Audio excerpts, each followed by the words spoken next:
Hey guys, oh my Lord, is this an important topic? There's so many of us around the world right now that are very, very, very needy in love. And so, of course, the minute you see that kind of a title, you go, that isn't me.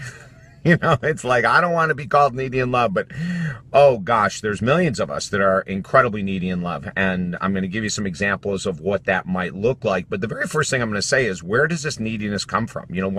Why is it that we so believe that we all have to be in incredible relationships and that we might be afraid of having a long period of time expand between relationships? Why is it that we might bounce from one to another? Why is it that we go back to relationships that aren't healthy, which is the number one sign of neediness and love? Honestly, the number one sign, without a doubt, is that we return to relationships that aren't healthy. It's like, oh my Lord. And it's an exact science when it comes to my work as a counselor and a coach, is that we have to look for patterns in love, patterns proving, in this case, what seems to be a bad thing, a terrible topic, a negative topic, neediness and love. But if we don't explore it, we can't change it.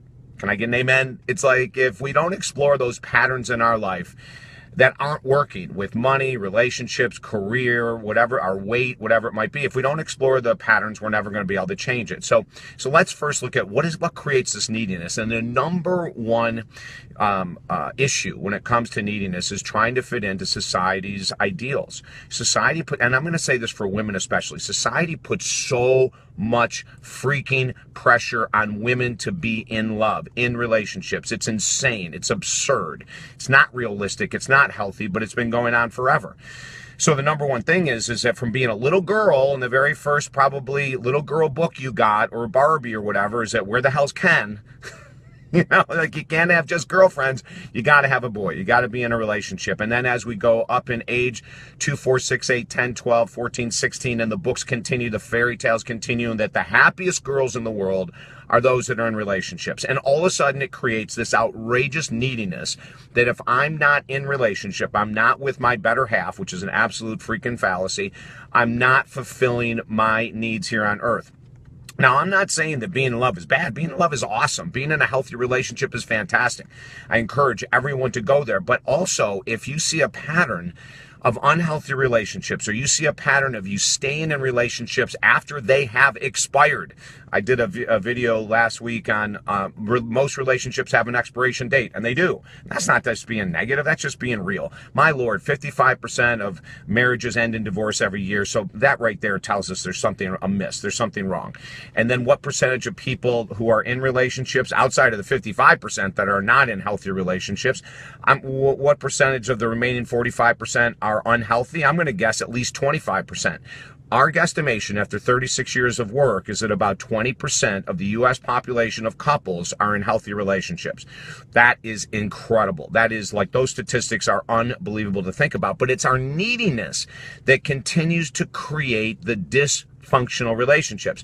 So we say, okay, number one is society. Number two is family. A lot of people have pressure from family that, how come you haven't found a great guy? How come you haven't found a great girl? You're a perfect catch. Next is friends.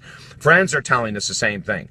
So we have society, we have family, we have friends telling us that we should be in love, we should be in a relationship.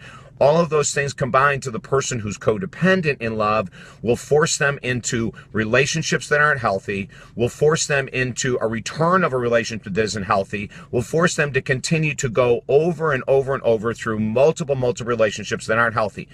So what do we do? Well, number one is, I'm going to give you some exercises. Number one, if you want to know if you're needy in love or not, it shouldn't be too hard. Look in the mirror. Right now, you have your answer. Number two, because you know if you want to take off the blinders and look at reality. I don't care how great of a catch you are, if you're continuing to return to unhealthy relationships, if you continue to break up and return, there's neediness. If there isn't a space of time in between relationships, so in other words, let's say that you were dating, and you were dating someone for a year or 2 years or 10 years or whatever, and you take 30 days and all of a sudden you say you're healed and you're ready, you meet someone and you jump into another one. Okay, that's neediness in love. The people that aren't needy, oh my God, they're taking 6 months, a year, they're exploring their role in dysfunction, they're looking for patterns in love that don't work, and they're going to take their time. They're going to take a big breath and relax, and when people say, oh my God, you're the greatest catch in the world, how are you single? They're going to go, thank you.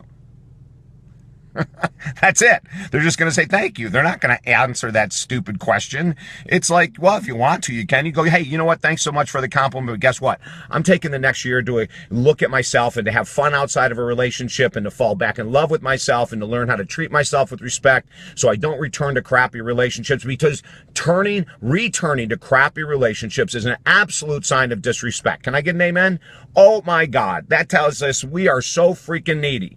And I just love to tell it as it is, gang. Don't take it personally. Like, don't think I'm speaking right directly to you and I'm calling you out. I'm just telling the truth, is that when we repetitively turn to unhealthy relationships, that's a form of neediness, and it's a sign of a lack of self-respect. It's disrespecting ourselves.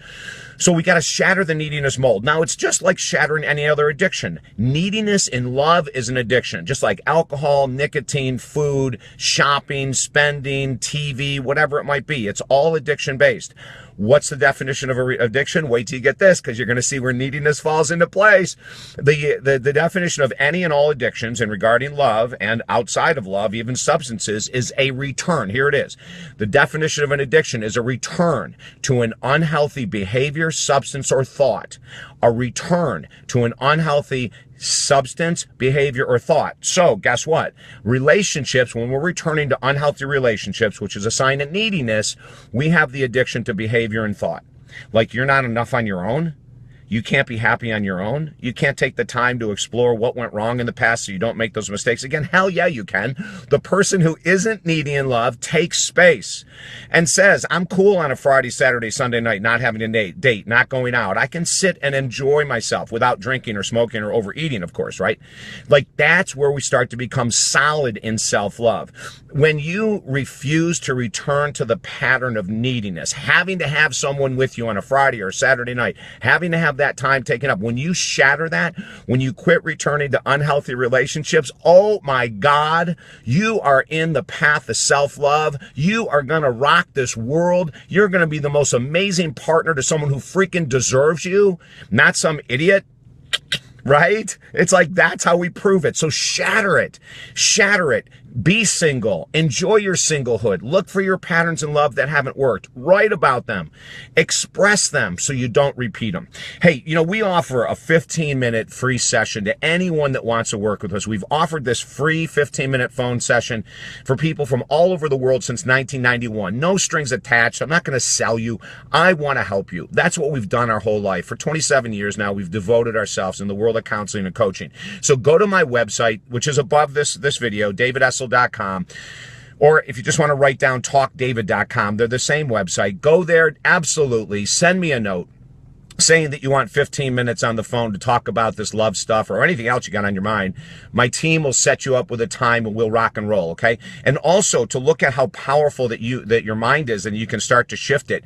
Get chapter 1 of our #1 best-selling book for free on positive thinking at my website, talkdavid.com or davidessel.com. And that'll give you a start to understand the power of the mind and what we need to do in order to shatter patterns in love that don't work, okay? I want you to be single and happy. I want you to be in a relationship and happy. I want you to have it all. I hope you feel the same. I'm David Essel. Have an awesome day.